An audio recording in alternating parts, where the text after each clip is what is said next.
baik kita mulai ya teman-teman. Bismillahirrahmanirrahim. Assalamualaikum warahmatullahi wabarakatuh.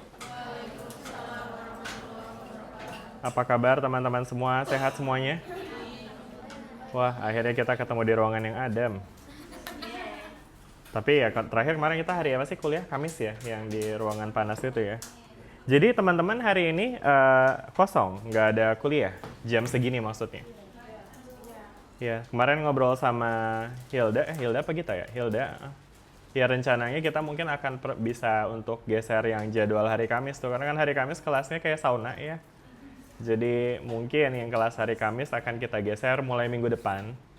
Jadi hari Kamis ini kita akan masih, kenapa? Tapi Pak, ada 2 orang yang ada MKP. Oh iya, ya tadi ya kemarin kamu bilang ya. Siapa aja yang MKP itu? Hari ini lagi hadir. Loh ini kenapa kesini nggak ikut MKP? Online Pak, tapi kadang-kadang offline Pak Hadi. Oh Pak Hadi, MKP apa itu? Desain alat.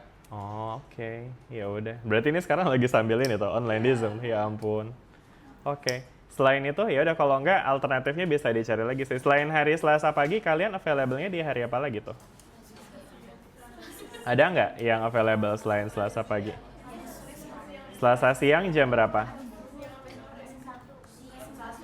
Ya, Selasa itu jam segitu saya kayaknya nggak bisa deh. Saya paling available-nya di, coba ya kita coba tes ya. Kalau di, ya Selasa soalnya saya ada kelas juga jam 1. Paling Selasa bisanya jam 10 justru. Kalian jam Selasa jam 10 nggak bisa ya? Kalau Rabu jam 8?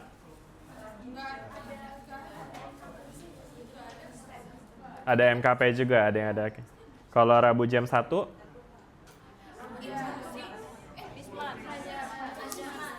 Kismat. Kalau Kamis jam 8? Oke. Kamis jam 10 itu jadwal kita kan by default.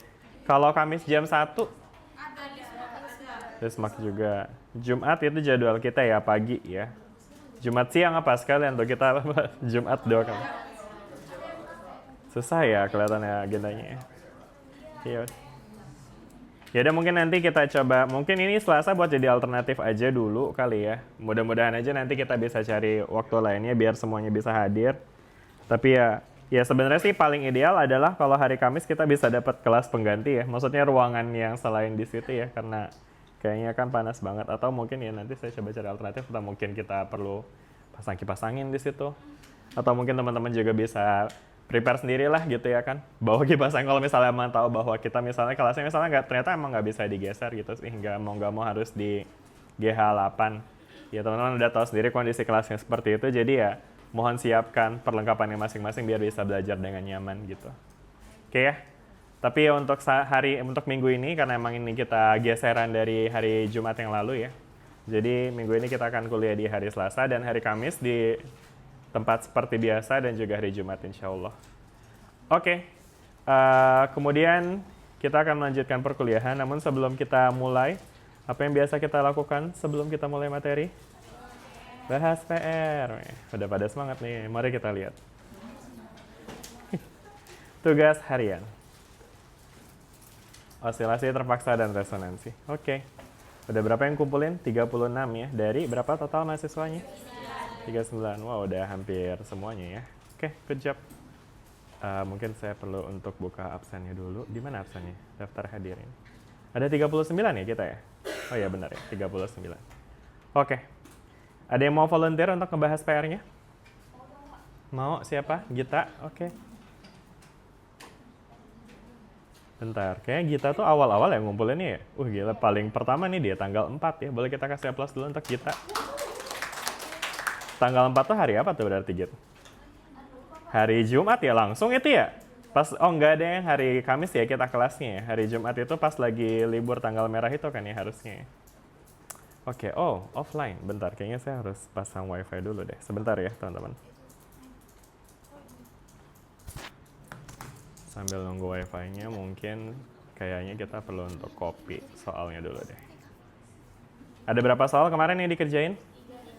Bukannya 6 saya kasih. Oh suruh milih ya? Siap. Santai aja dong. Ngegas banget kayaknya dari sini ya. Saya mungkin copy dulu soalnya. Kita taruh di sini. Kita mau bahas soal nomor berapa? Latihan 1 Pak. Latihan 1. Nggak yang 6 aja yang paling terakhir. Dulu deh Pak. Yang grafik dulu nggak sih? Enggak ya? Saya nggak ngerjain lagi, Pak. Oh gitu ya. Jadi kerjanya emang yang satu ya? Oke. Iya, Pak.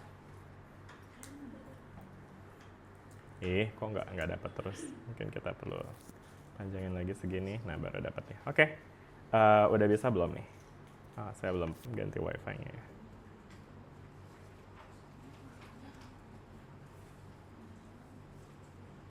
Refresh. Nah. Kenapa? Apakah belum terhubung? Bentar ya, teman-teman. Maaf. Oh, ininya juga masuk ke sini.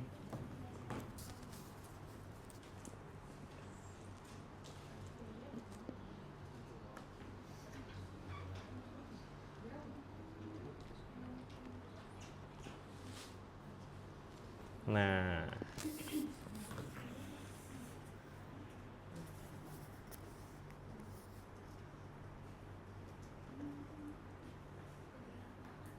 Oke, kita mulai dengan pekerjaan kita. Sekarang di sini kita mau bahas soal nomor satu. Iya, Pak.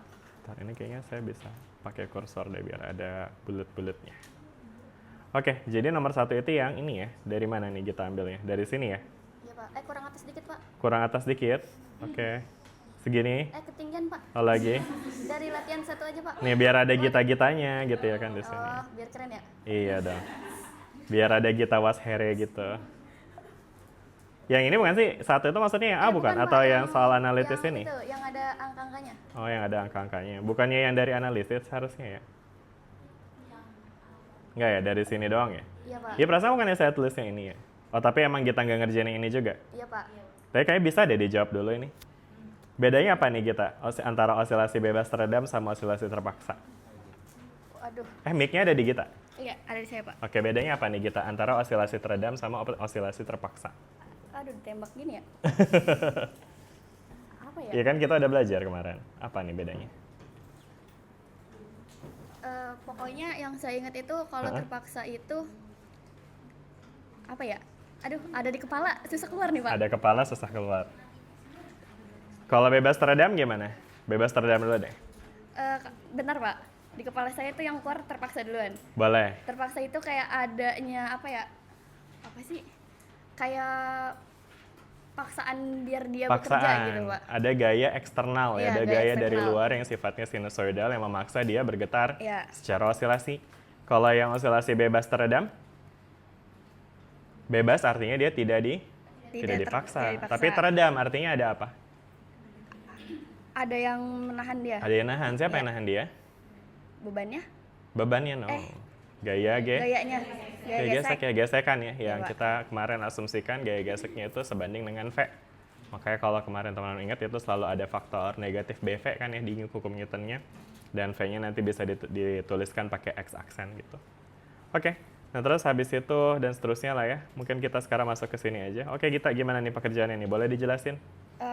Itu di soal itu terdapat sistem yang memenuhi X2 plus 4X1 plus 13. Ini bukan 2 sama 1 bacanya, ini X aksen, Oh, iya, X maaf, double maaf. aksen atau mungkin X turunan kedua dari X ya, turunan pertama dari X. Oke, lanjut kita. Oke, terus sama dengan 10 cos 2T. Terus di soal pertama itu ditanya nilai apa sih namanya ini? Beta. Beta dan W0. Omega Ya, 0. omega, maaf, Pak. Iya, jangan diulangi ya. Iya, siap. Oke. Terus. Nah, terus kan terdapat bentuk umumnya itu X aksen plus 2B plus Iya Pak, gitu Pak. Iya, Maksudnya saya biasanya bacanya X2 gitu Pak, biar ngertiin di otak iya, saya. iya. Oke. Nah, terdapat bentuk umum X2. X Saya double ikutin- aksen. Asal yang X BAK aja ya. Iya Oke, Pak, gimana, siap. X apa tadi Pak? X double Iya, aksen. X double aksen plus 2B X aksen plus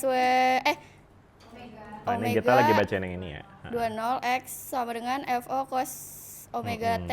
Terus. Nah, terus di situ kan buat Ambil dari nyari koefisien ini ya. si beta itu 2B sama dengan 4. Nah, terus B-nya itu 2. Satuannya apa?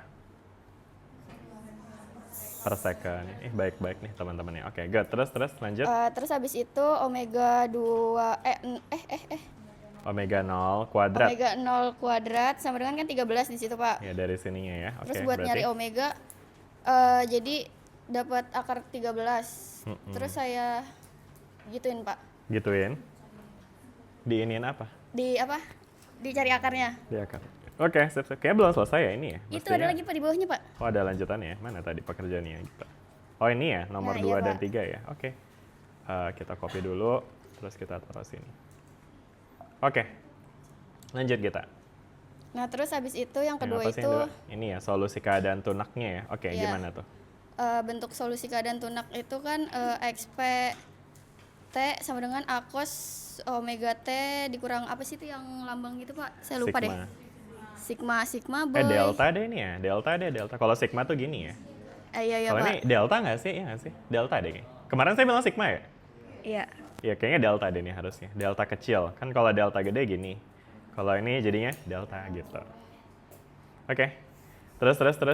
Terus jadinya XP-nya itu A cos 2T min delta. Oke.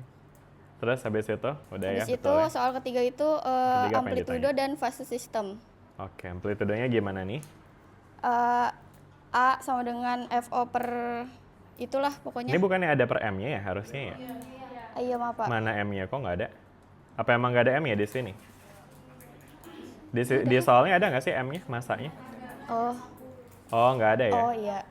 Oke. Kan nggak Ya karena dia nggak ada, maka sebenarnya di sini mungkin tetap perlu dituliskan per M-nya ya. Jadi ini maksudnya nanti akan amplitudenya akan tergantung sama masanya tetap jadinya ya. Atau kalau enggak, asumsikan aja gitu ya kan. Jadi misalnya kita mau misalkan ya.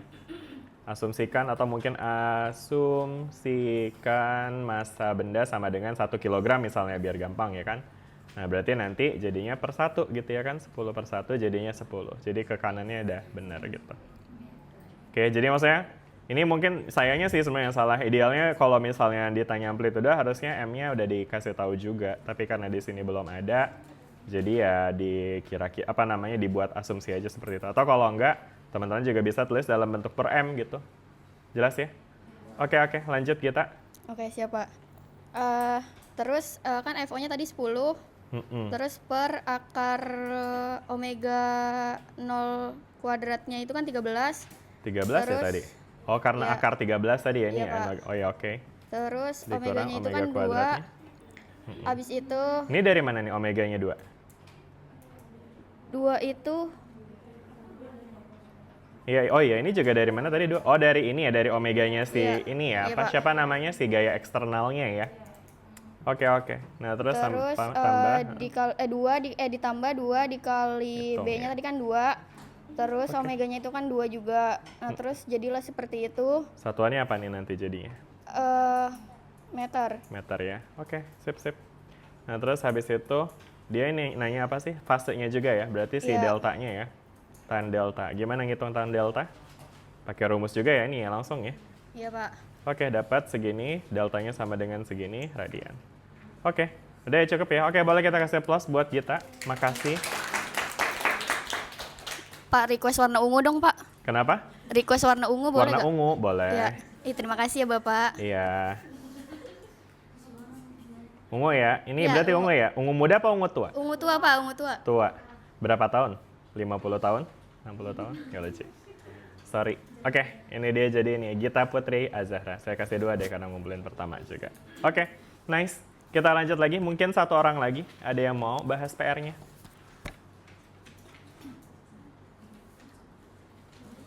Nggak ada volunteer. Kalau nggak ada volunteer, saya tunjuk dari sini. Mungkin yang belum pernah dapat poin.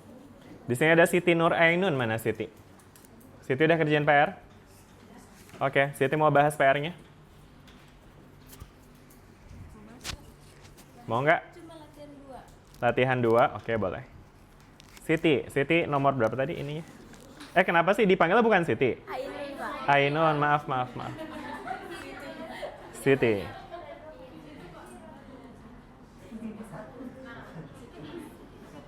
Siti. Ini bukan? Oh 5. Oh bukan Siti yang ini. Oh ada 2 Siti di dunia ini ya. Siti di dunia. Kalau udah besar jadi ibu kota tuh. Ibu Siti. Ibu kota. Nggak lucu ya? Sorry. Latihan 2 ya? Ainun betul? Iya, ini. Ainun apa Ainun? Tadi kayak AE bukan? AE. Sa AE. Nun. Oke, ini berarti latihan 2 ini ya, Ainun? Iya. Oke. Oke, silakan, Ainun. Kan yang pertama diketahui X double aksen plus 2X aksen plus 5X sama dengan 6 cos omega T. Itu yang dicari amplitudo A. Ya, amplitudo A-nya. Itu Berarti? B-nya sama dengan betanya sama dengan 1, omega kuadrat, omega 0 kuadrat sama dengan 5. Ini prinsipnya mah sama ya dengan yang Iya. dikerjain sama tadi siapa namanya Gita ya, nomor 3 nomor 3-nya ya. Iya. Ya tapi tetap perlu untuk step nomor 1 sama 2-nya ya, berarti sekalian dikerjain. Paling berarti notes-nya yang kayak tadi tuh apa nih? Ainun, apa yang perlu ditambahin di sini? M-nya ya. Jadi harusnya F0 per M ya. Karena di sini belum ada M-nya, maka ya kita harus tuliskan per M. Sehingga kalau misalkan di sini jawaban akhirnya berarti artinya tergantung sama M nih, ya kan? Iya. Nah, tapi habis itu kalau misalnya emang nggak ada M-nya udah berarti kita asumsikan kayak tadi ya. Iya. Good. Terus habis itu nomor 2, nilai omega yang menghasilkan amplitudo maksimum. Gimana tuh caranya?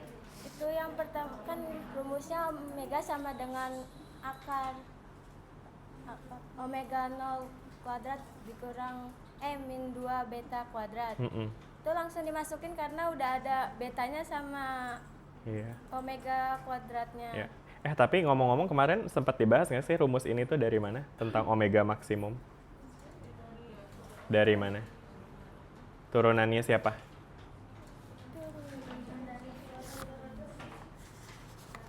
Oke.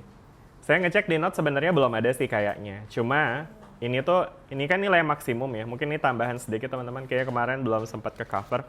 Jadi kan teman-teman lihat di sini ada fungsi A terhadap omega ya. Nah, sehingga untuk mencari nilai omega yang menghasilkan nilai A maksimum, itu kita bisa gunakan turunan tuh, ya kan? Karena mungkin teman-teman bisa bayangin kayak gini ya. Kan kalau misalkan kemarin kita udah bahas ya, kalau kita bikin grafik antara A sama omega, grafiknya kayak gimana?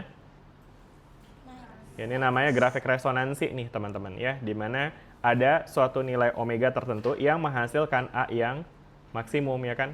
Nah ini yang disebut dengan omega resonansi dan ini akan menyebabkan A-nya jadi maksimum ya kan. Nah nilai maksimum ini berarti teman-teman bisa lihat, bisa kita cari ini nilai omega yang pakai prinsip turunan ya kan.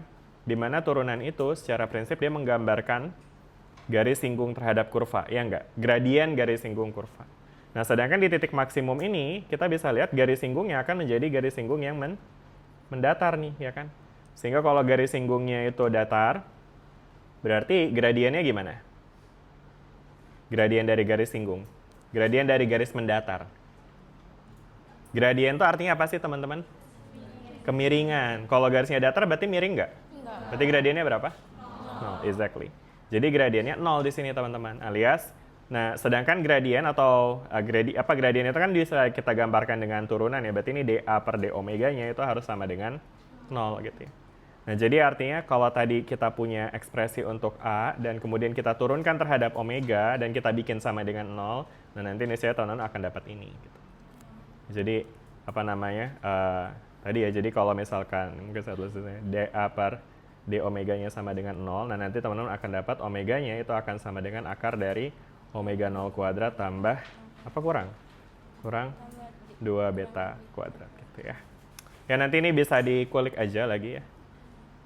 Tapi ya intinya ini udah oke ya yang dikerjain sama Ainun. Oke, sip. Terima kasih Ainun untuk kerjanya. Boleh kita kasih plus buat Ainun. Ainun saya kasih 1 kali ya karena nggak pertama banget juga ngumpulinnya. 1 orang lagi deh, mungkin yang terakhir saya request untuk bahas soal grafik deh. Ada nggak sih soal grafik ini? Ada yang mau bahas nggak soal grafik ini? Enggak, jujur sekali, enggak, makasih. Ada 5, ada 6 juga. Kalau 6 apa nih? 6 juga gitu-gitu aja. Ya 4 atau 5 aja deh. Ada yang mau pilih? Ada yang mau bahas nomor 4 atau 5? Nggak ada? Nggak ada yang kerjain 4 atau 5? Oh, 3 dan 4 maksudnya? Iya, maksudnya itu. Nomor 3 atau 4, ada yang mau bahas nggak nomor 3 atau 4? Silakan. Kalau nggak ada, saya tunjuk lagi dari sini. Nggak ada kah? Nah ini kita ke Siti yang nomor 2 berarti nih. Tadi Siti 1, ini Siti 2 ya. Siti Hasnah Sakilah. Siti ini kelihatannya pendiam. Oh ini pas ya di sini. Oke. 3, 4 nggak kerjain. Kerjainnya nomor berapa? Ya, saya pengen bahas yang grafik padahal. Ya udah deh, mungkin saya coba tanya dulu yang ngerjain 3 atau 4 ada nggak? Siapa nih berikutnya? Ada si Tasyah sekarang. Oh, ada seatnya ada banyak ya berarti. Si Tasyah Nazwa Zakaria, ada? Mana orangnya? Dipanggilnya siapa? Tasya, oke. Baik, Tasyoy. Tasoy, oh Tasoy, oke Tasoy. Tasoy sempat kerja nomor 3 atau 4 nggak? Oh nggak juga, unfortunately. Nggak ada kan sama sekali? Oh Hilda ngerjain? Ngerjain nomor 3. Boleh, oke kalau gitu Hilda ya, kita bisa ke Hilda. Hilda Ismawati. Hilda, mana bentar? Ini ya, Hilda Ismawati ya. Kerjain soal nomor 3. Widih, panjang nih penjelasannya. Ini ada berapa halaman sih? Oh ini ya, segini ya? Dari sini ya? Oke, kita coba copy dulu pekerjaannya Hilda. Kita taruh di sini. Oke, boleh dijelasin dulu Hilda, apa nih soalnya di sini? Jadi nomor 1 itu kan pertanyaannya kurva mana yang memiliki redaman paling kecil. Nah, yang memiliki redaman paling kecil itu kurva A atau yang biru. Yang karena A. Kenapa? Karena di situ amplitudonya yang paling tinggi sehingga redamannya yang paling Oke, kecil. emang hubungannya apa tuh antara amplitudo paling tinggi dengan redaman? Kurva A. Kenapa jadi kurva A yang redamannya paling kecil? Biasanya ada alasannya nggak nih? Karena semakin kecil hambatannya, maka sistem akan berayun dengan sangat bebas. Iya. Sehingga menghasilkan amplitudo yang tinggi saat mencapai resonansi. Ya, logically benar. Tapi kalau secara persamaan, ada nggak sih persamaan yang menghubungkan antara A sama omega? Ada nggak? Ada nggak persamaan yang menghubungkan A sama omega? A sama omega, sorry, A sama beta ya. Kan dia mau yang ditanyakan terhadap redaman ini. Coba kita recall persamaan A, ini kekecilan nggak sih? Saya gedein deh. Kita recall persamaan A terhadap omega, apa persamaan A-nya? F0 0 per M per akar omega. omega 0 kuadrat minus omega kuadrat tambah 2 beta. Nah kira-kira kalau dari rumus ini Hilda bisa jelasin nggak kenapa redamannya yang paling kecil itu A-nya paling besar?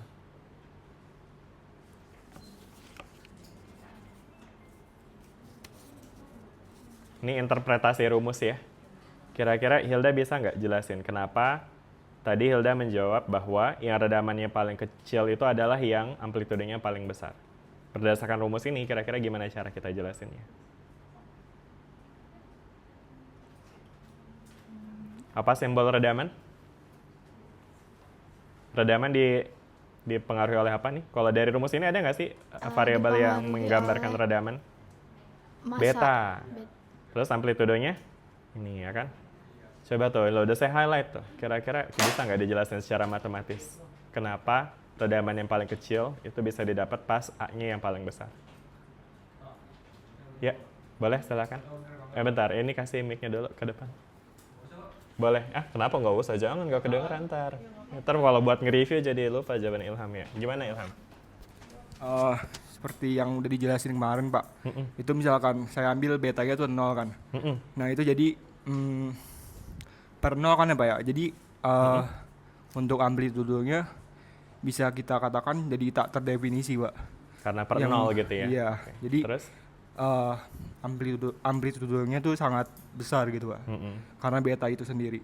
Karena Mungkin kayak betanya. gitu sih Pak. Jadi kalau betanya 0, amplitudenya nanti jadi tak hingga gitu ya? Iya. Oke, Iya, sip, iya sip, betul sip. Pak. Ya, terima kasih ya Ilham ya. Sama-sama. Boleh kita kasih plus buat Hilda dan Ilham yang saling membantu. Tapi mungkin ada catatan sedikit di sini. Sebenarnya ketika betanya 0, nggak serta-merta bikin amplitudenya jadi infinite sih. Kenapa? Karena kan ada faktor pembagi lain. Ini pembaginya kan bukan cuma beta doang kan. Pembaginya adalah seluruh nggak tuh. Si akar ini ya dan seluruh variabel yang ada di bawahnya gitu ya kan. Jadi ya betul sih ketika emang betanya lebih kecil dia efeknya akan lebih besar nih terhadap A nih.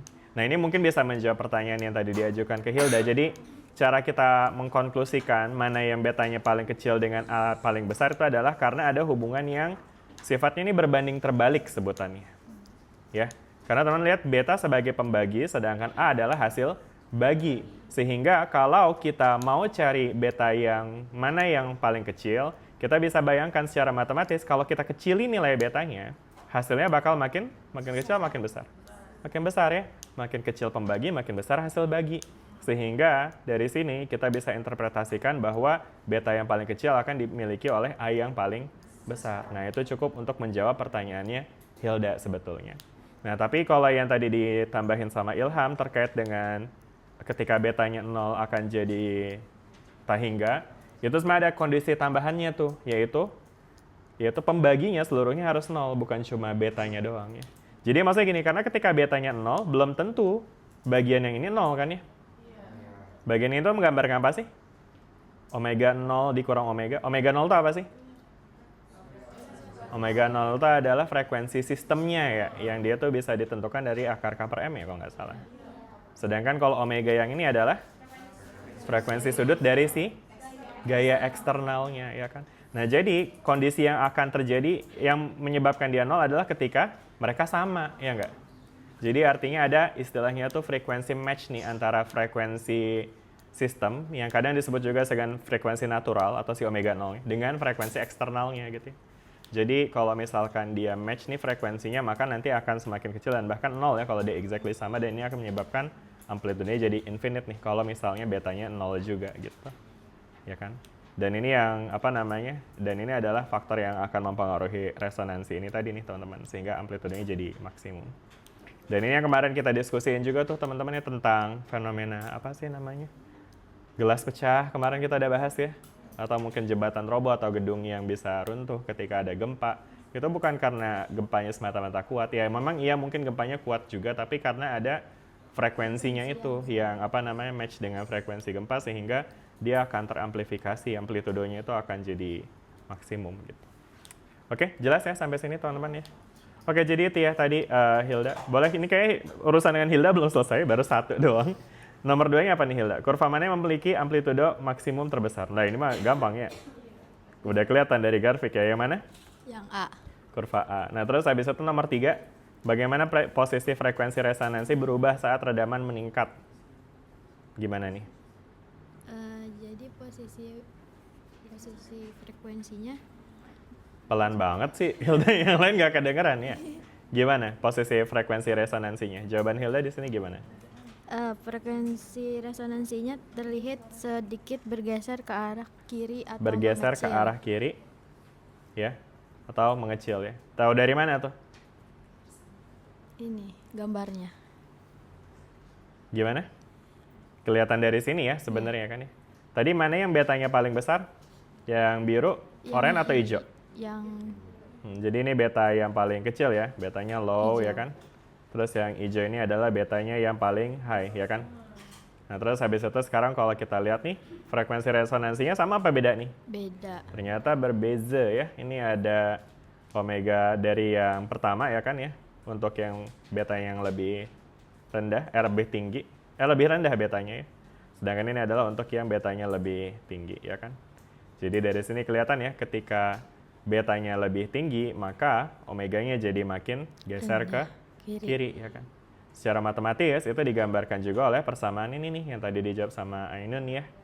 Ini kan ada W sama dengan akar omega 0 kuadrat minus 2 beta kuadrat. Jadi teman-teman bisa lihat nih hubungan antara ini sama ini ya kan ya. Makin besar beta, maka hasilnya makin kecil karena ini kan pengurang ya. Jadi kalau makin besar betanya, makin besar pengurangnya sehingga hasilnya bakal makin kecil. Gitu. Oke, jelas sampai sini teman-teman? Kalau pertanyaan-pertanyaan kayak gini keluar, ya jangan cuma jawab makin besar atau makin kecilnya, tapi kasih reason-nya juga ya. Reason-nya bisa dari persamaan dan seterusnya. Oke, ya baik, terima kasih. Tadi siapa yang jawab? Hilda ya. Hilda nomor berapa tadi Hilda? 3. Mana Hilda? Oh ini ya. Sama Ilham ya, tadi ada tambahan dari Ilham. Ilham Firmansyah, betul?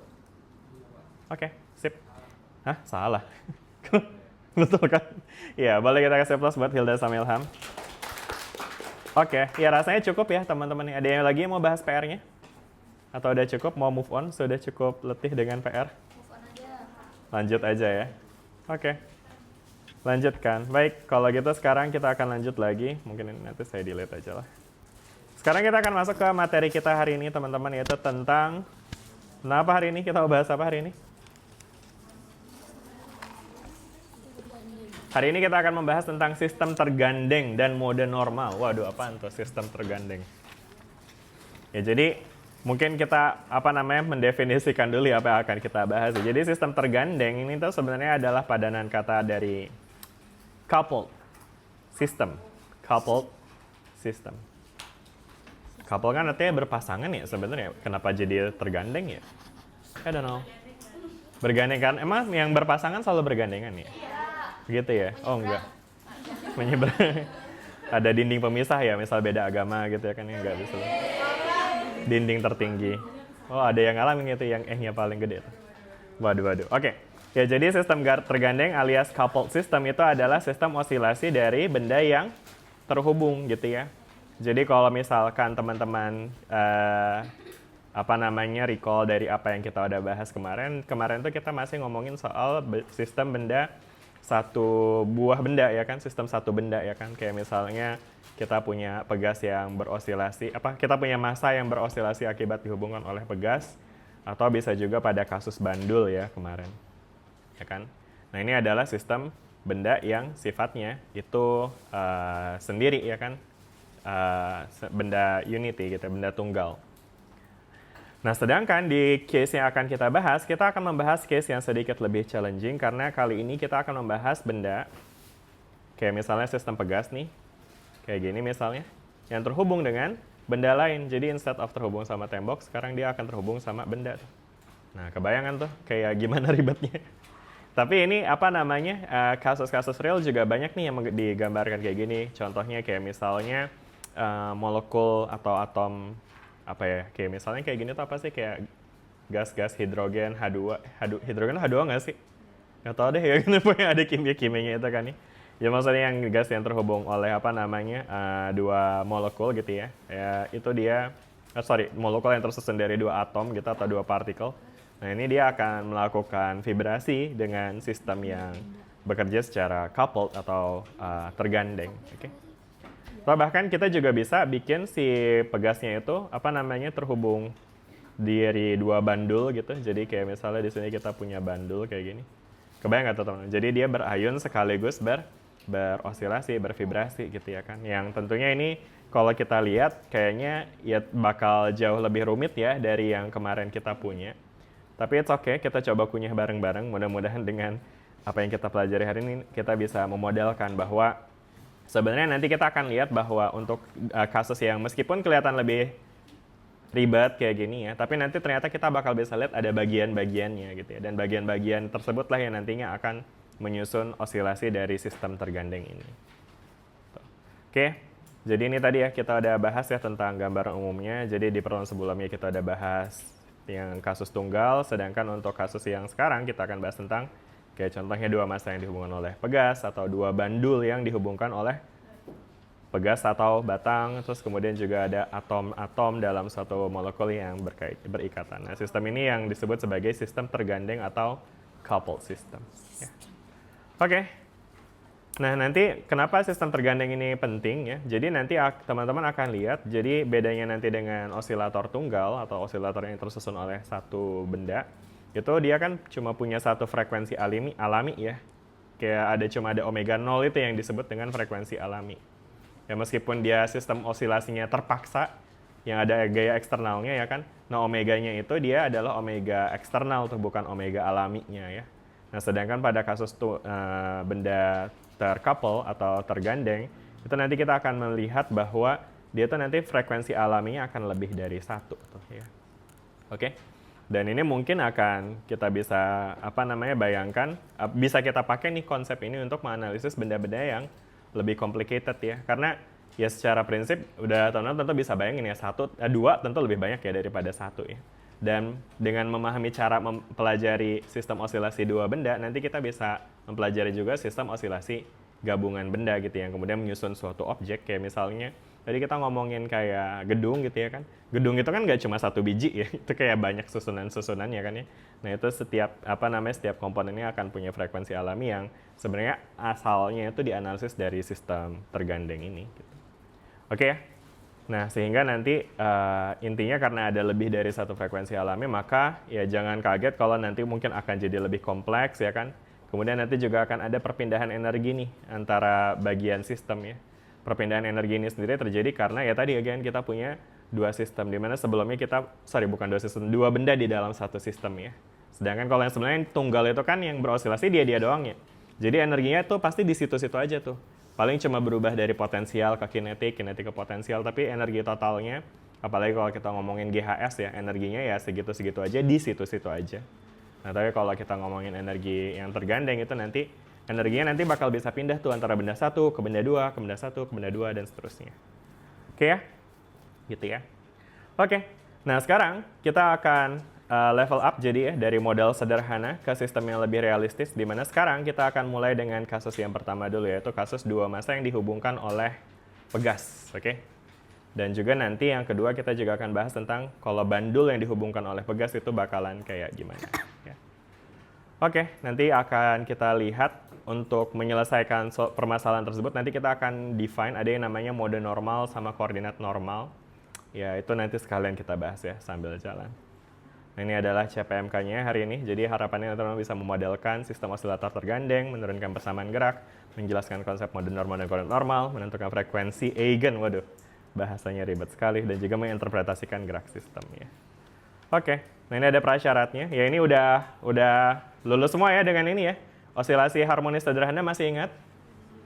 Osilasi teredam masih ingat? Tadi kita ada review juga. Hukum Newton 2 masih ingat? Gaya pemulih pada pegas masih ingat? Kalau pada bandul masih ingat nggak ya? Kita nggak bahas secara spesifik sih di beberapa pertemuan belakang, tapi di awal banget kita bahas tuh. Masih ingat nggak gaya pemulih bandul tuh kayak gimana? Kayak waktu itu yang ngobrol sama Raisya deh, yang waktu itu Raisya jawab. Iya nggak sih? Yang ada miring-miring itu, ingat nggak tuh teman-teman? Gimana coba? Coba gimana teman? Ada yang masih ingat nggak analisis bandul? Kita coba recall bandul dulu ya, karena kayak yang ujung-ujung tuh kita bahasnya banyakkan pegas kan ya. Coba kita recall lagi deh. Kalau misalnya bandul tuh teman-teman masih ingat nggak? Kayak gimana sih sistem bandul tuh analisisnya? Osilasi sistem bandul. Oke. Kita berangkat dari realita. Realitanya kita tahu kalau kita simpangkan suatu bandul maka akan terjadi osilasi ya. Apa khususnya kalau misalnya di sini nggak ada gaya hambat ya, maka dia akan menjadi osilasi yang sifatnya harmonik ya, harmonik sederhana. Dia jadi kayak terus-menerus melakukan gerakan bolak-balik ya kan. Nah, sedangkan syarat untuk terjadinya osilasi apa teman-teman? Adanya gaya pemulih ya kan ya. Dalam kasus pegas, gaya pemulihnya adalah gaya pada pegas yang kita bisa buat persamaannya dalam F sama dengan negatif Kx ya. Nah sekarang kalau dalam kasus bandul, masih ingat nggak gaya pemulih bandul itu apa sih? Gaya gravitasi ya. Tapi bukannya gaya gravitasi itu arahnya ke bawah ya teman-teman.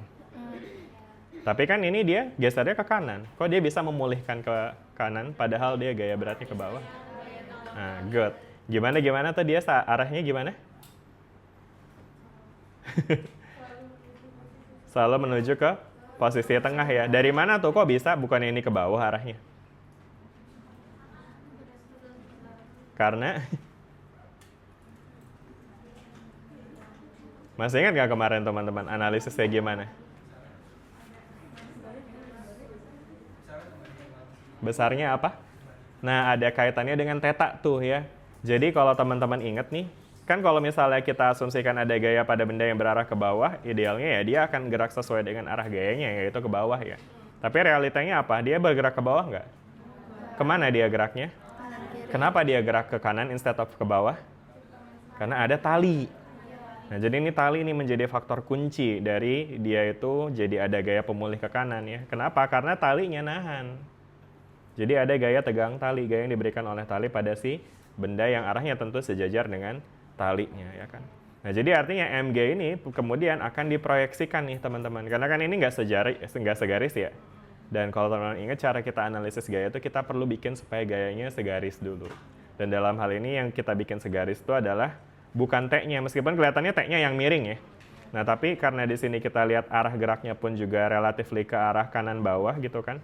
Jadi kita bisa ambil ini sebagai sumbu yang akan kita analisis. Jadi ini kayak sumbu X-nya misalnya. ini sumbu Y-nya. Maka dengan perspektif ini, yang miring adalah MG-nya jadinya, bukan T-nya, ya kan? Sehingga kalau misalkan kita punya theta, di mana theta kita define sebagai sudut yang dibentuk oleh bandul ketika disimpangkan, maka theta-nya akan berada di sini jadinya, ya kan? Sehingga MG-nya nanti bisa kita breakdown jadi apa? MG sin sama MG cos ya. Yang mana tuh ya MG sin, mana ya MG cos? Yang kiri ini MG sin, Sin. yang kanan MG Cos. cos. Beneran tuh, ini asal jawab atau cuma atau emang udah dipertimbangkan? Coba dipertimbangkan lagi teman-teman. Benarkah seperti ini? Gimana sih cara nentuin sin cos teman-teman? Yang dekat sudut cos. Nah ini yang dekat sudut yang mana? Salah ya berarti ya, kebalik ya. Oke.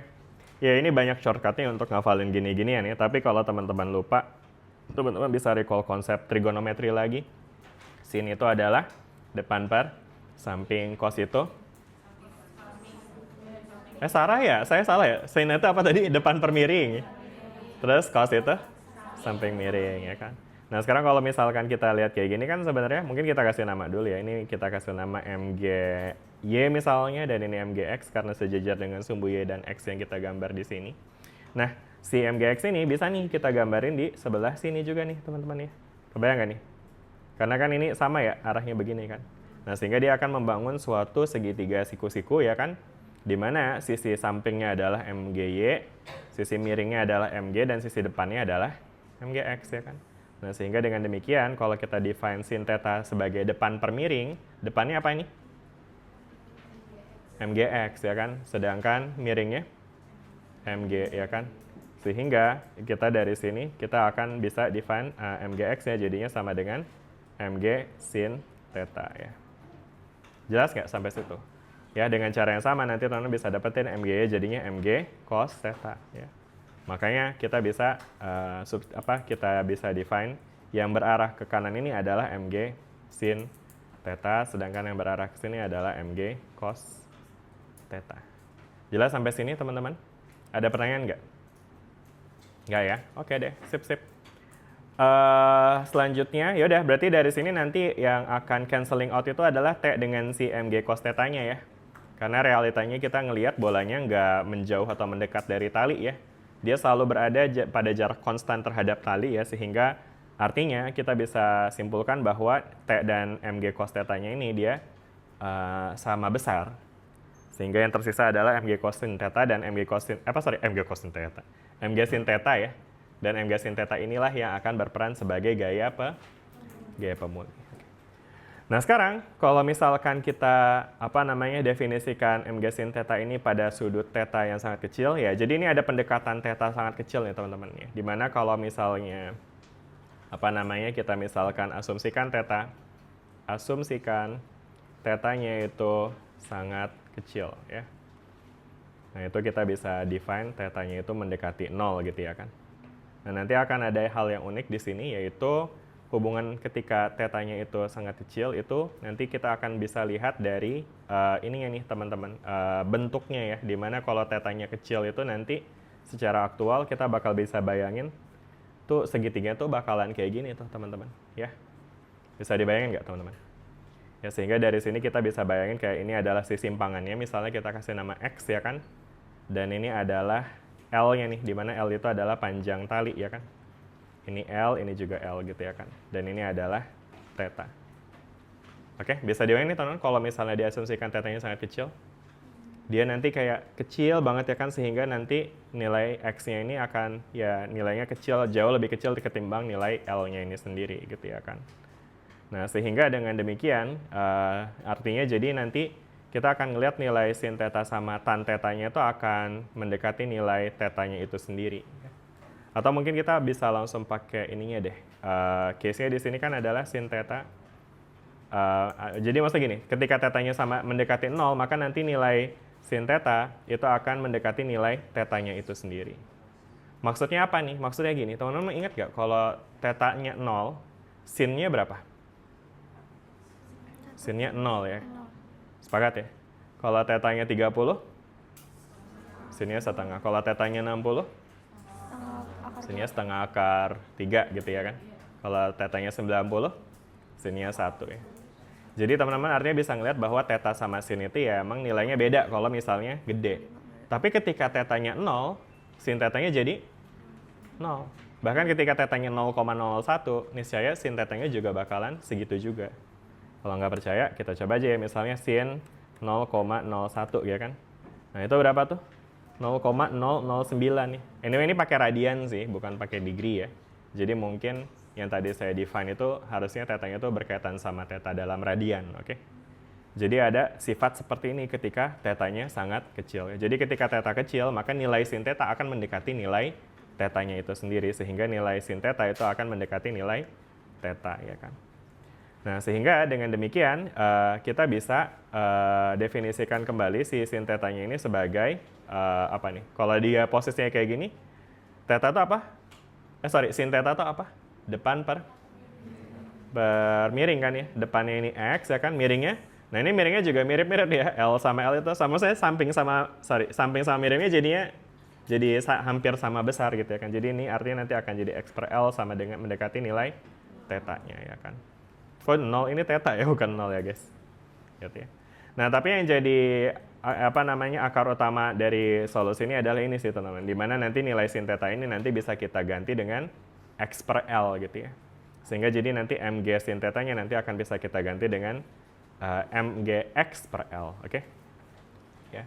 Nah, jadi ini kita simpan dulu sebagai modal ya kan, sehingga dengan demikian kita bisa develop persamaan GHS-nya nih ya kan. Masih ingat teman-teman gimana cara kita bikin persamaan GHS? Kita bisa mulai dari hukum Newton ya. Hukum Newton 2 gimana? Sigma F sama dengan M kali A. Nah, sigma F di sini yang bekerja itu tadi adalah si Mg sin theta doang ya. Ya kan?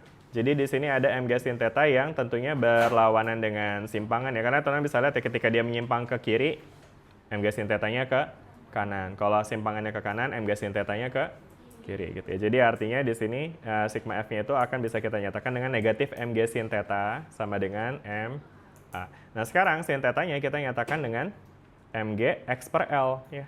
Dari yang tadi tuh ya kan. Karena dengan analisis sudut kecil kita bisa develop hubungan di mana sin theta itu sama dengan X per L ini. Oke? Nah, sedangkan A itu bisa kita juga tulis dalam X ya. Gimana cara nulis A dalam X? X double aksen. Ya kan? Nah, yaudah deh, sekarang dari sini kita bisa tuliskan gimana jadinya hubungannya. Mx double aksen ditambah Mgx per L sama dengan 0. Sehingga kalau kita bagi dengan M, kita bisa dapetin apa? X double aksen ditambah G per L X sama dengan 0. Ya. Nah, ini udah jadi persamaan GHS belum nih?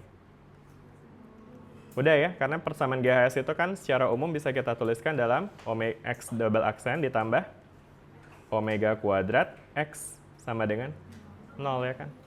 Iya enggak? Nah, berarti dari sini kita tahu frekuensi alami dari bandul itu adalah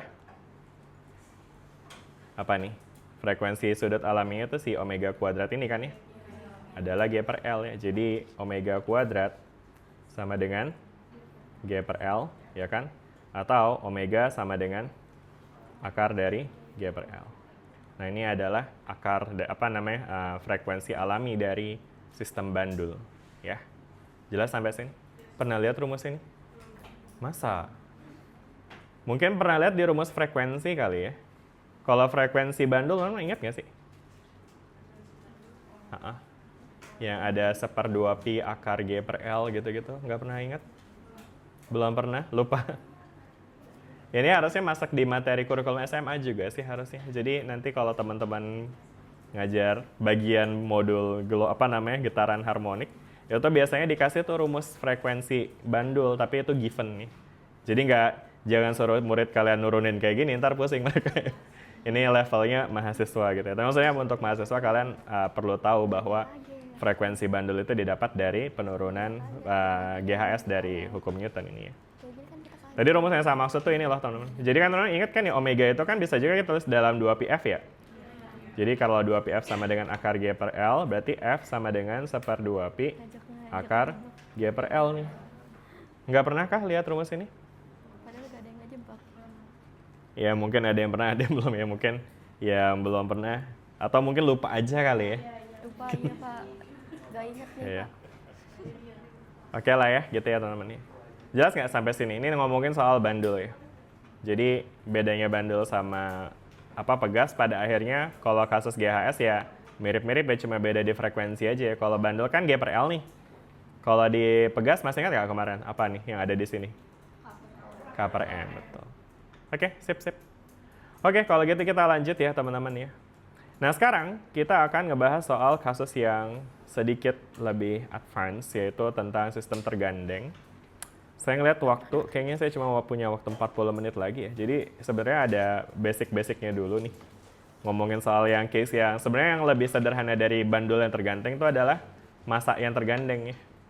Nih ada massa yang tergandeng sama bandul yang tergandeng ya. Nah tapi karena barusan banget kita ngebahas bandul dan waktu yang terbatas, jadi mungkin kita langsung jump ke level 2-nya ya. Mudah-mudahan jump in, izin, izin jump in ke bagian yang lebih challenging-nya ya. Oke, jadi bagian yang lebih challenging-nya di sini adalah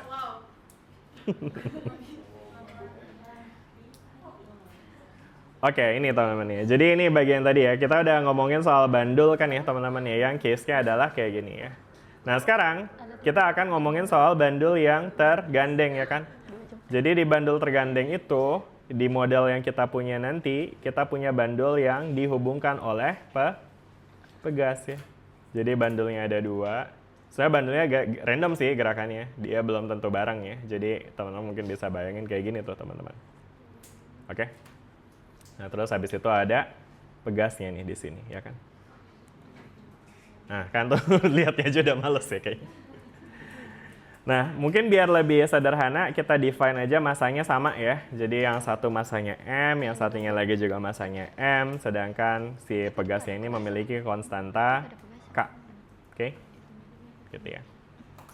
Nah, di sini tentu teman-teman bisa bayangin si setiap objek ini, ya mungkin ini kita kasih nama benda 1 ya. Benda 1 masanya M, benda 2 masanya juga M. Terus mungkin kita define juga panjang talinya, let's say panjang talinya adalah L gitu. Ini juga sama ya, panjang talinya L juga. Nah pada kasus ini, tentu teman-teman bakal bisa bayangin, udah jelas pasti setiap benda akan berosilasi. Kenapa? Karena dia terhubung oleh tali sehingga ada bandul yang mengayun dia. Di sisi lain dia juga terhubung oleh pegas sehingga akan ada osilasi juga yang disebabkan oleh si pegasnya tuh, ya kan? Nah, sehingga kita bisa analisis dengan menggunakan hukum Newton 2 lagi nih, teman-teman ya. Di mana hukum Newton 2-nya sigma F sama dengan MA ya kan? Nah, kita bisa analisis untuk masing-masing benda. Let's say kita analisis untuk benda 1 nih, ya kan? Berarti kan ada gaya apa nih yang bekerja pada benda 1? Ada gaya pegas pasti ya kan ya, sama gaya gravitasi ya kan yang berperan sebagai gaya pemulih ya kan. Nah jadi untuk mungkin kita mulai dengan gaya pemulih dari bandul ya, gaya pemulih bandul apa tadi rumusnya? Masih ingat gak? Ekspresinya Mg. Kita langsung dalam bentuk X per L aja ya, biar nanti koordinatnya lebih enak. Kita nggak usah pakai teta lagi. Gaya pemulih, tau kayak saya tulis gini aja deh. Jadi ada gaya dari bandul tambah gaya dari pegas. Nah ini karena ini aja udah ribet, kita asumsikan nggak ada gesekan dulu ya. Sebenarnya bisa dianalisis pakai gesekan, cuma kalau bisa simpel kenapa harus ribet kan ya? Iya betul. Jadi ini aja udah cukup ribet. Ya itu mungkin nanti ya next step-nya. Tapi enggak sih, kita nggak bakal nyampe ke situ, kita udah cukup di sini. Jadi di sini ada dua gaya pemulih nih, gaya pemulih bandul dan juga gaya pegas ya kan ya, akan bekerja sehingga menyebabkan si benda 1 mengalami percepatan. Oke. Nah sekarang gaya bandul tadi, gaya pemulih bandul apa? Mg X per L ya. Dimana M-nya tentu ini adalah M1 ya kan, sedangkan X-nya itu adalah ya ini bergantung pada simpangannya si M1-nya kan ya. Nah, tapi arahnya pasti kebalikan ya. Tadi masih ingat kita bahas ya. Jadi kalau misalkan kita bayangin dia sedang menyimpang ke sebelah kiri, maka pasti gaya baliknya oleh si bandulnya itu ke arah kanan. Sehingga F bandulnya ini kita bisa kasih tanda negatif. Oke. Jelas sampai sini? Jelas. Ya. Nah, ditambah dengan Nah, gaya pegas nih. Gaya pegas apa rumusnya? Minus juga ya, min Kx ya. Dimana X-nya itu adalah, bentar, kalau ini tadi X-nya X1 tentu ya. Nah, kalau ini X-nya X-nya siapa nih teman-teman? Apa X1 saja? Ternyata enggak teman-teman. Kenapa? Karena teman-teman perhatiin deh, si panjang pendeknya si panjang pendeknya pegas itu tuh tergantung sama posisi dari M1 dan M2 ternyata. Ya. Jadi dia tuh sebetulnya lebih dipengaruhi oleh selisih antara posisi 1 dengan posisi 2. Ya. Jadi maksudnya kalau misalnya X1 sama X2-nya sama nih, maksudnya gini teman, mungkin teman-teman bisa bayangin kalau misalnya ini dia menyimpangnya lagi posisinya ke sini juga nih ya kan. Jadi kayak gini. Syung. Bisa dibayangin nggak? Nah ini pegasnya tuh nggak meregang tuh. Ya kan? Pegasnya segitu-segitu aja. Mungkin dia baru meregang kalau dia gini-gini tuh. 1, 2, gitu-gitu ya. Jelas ya? Jadi artinya besarnya gaya yang diberikan oleh pegas itu akan tergantung pada selisih dari posisi antara X1 dengan X2 ya. Jadi kita bisa define kayak gini teman-teman. X1 dikurang X2. Oke? Ini kita balikin lagi. Karena maksudnya tadi teman-teman ya, kalau misalnya, atau mungkin teman-teman bayangin kayak gini ya. Misalnya ini posisi setimbangnya ya kan. Nah ketika dia barengan, ya kan tadi tuh 1, 2 gini. Berarti X-nya sama kan. Dia misalnya ke kiri 2 cm nih X1, ke kanan yang X2 juga ke kiri 2 cm juga. Nah berarti kan itu artinya bikin pegasnya jadi nggak meregang kan. Nah jadi dari situ kita bisa define si gaya pada pegas itu, dia itu akan dipengaruhi oleh X1 dikurang X2. Sama dengan M1 dikali, kok jadi hijau? M1 dikali A ya kan, yang mana A itu bisa kita tulis sebagai X1 double dot ya. Oke. Nah sekarang kalau kita define tadi masanya sama ya, berarti kita bisa tulis aja langsung dalam M ya, berarti ya. Ini nggak usah pakai M1 lagi, tapi pakai M. Ya, akhirnya kita punya ekspresi seperti ini teman-teman. Jelas sampai sini? Jelas. Ya kan ya? Nah terus habis itu kalau kita mau tulis dalam bentuk persamaan gerak, ya tentu kita bisa bikin dia dalam satu ruas sama dengan 0, kayak yang udah-udah. Persamaan GHS namanya, persamaan osilasinya ya. Jadi teman-teman bisa bayangin kalau kita pindahin semua ke kanan, kita akan punya MX double aksen ditambah MG X1 per L, atau mungkin ya boleh MG X1 per L dikurang dengan, ditambah juga ya, K X1 minus X2 sama dengan 0. Kalau dibagi M semuanya, kita akan punya X double aksen ditambah G per L X1 ditambah K per M X1 minus X2 sama dengan 0, ya kan? Nah inilah yang kemudian kita punya sebagai persamaan osilasi dari si benda satu, ya kan? Dan dengan cara yang sama, nanti teman-teman bisa, bentar, ini ada X1-nya harusnya di sini. Ini ada satunya ya. Nah nanti dengan cara yang sama, teman-teman juga bisa dapetin persamaan yang serupa untuk si benda 2 ya.